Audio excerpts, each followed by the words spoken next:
Butter mushrooms नहीं ताको आमे छोट छोट पीस करी काटिकी हल्दी पानी रे टिके समय पे भिजेकी रखिबा।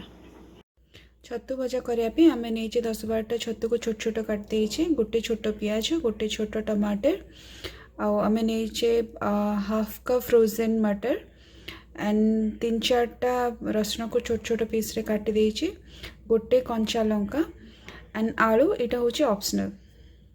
मसला पे आम यूज करवा गोटे चमच पंचफुटण, गोटे चमच हल्दी गुंड, गरम मसला गुंड और लुण स्वाद अनुसार।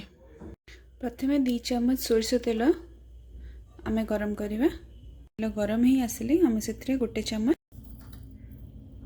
पंचफुटण देवा।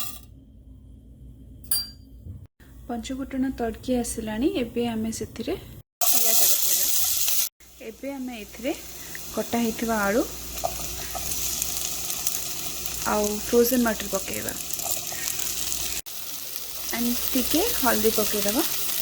हाफ मिनट सटे कला परे आमे सेथिरे कटा होइथिबा मशरूम को पकेदबा।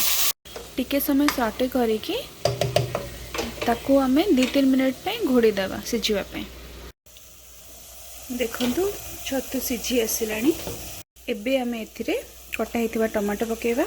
टमाटो सिझिला पर्यंत आमे याको गैस उपरे रहिया को देबा। आलू मटर और छतु तरकारी रेडी अच्छी। आपन को जदि मो टेस्ट भल लगिला आपन आउ चाहते नुआ नुआ टेस्ट मो ऐड करे ताले मो चैनल को सब्सक्राइब करंतु और ए वीडियोटी को लाइक और शेयर करंतु।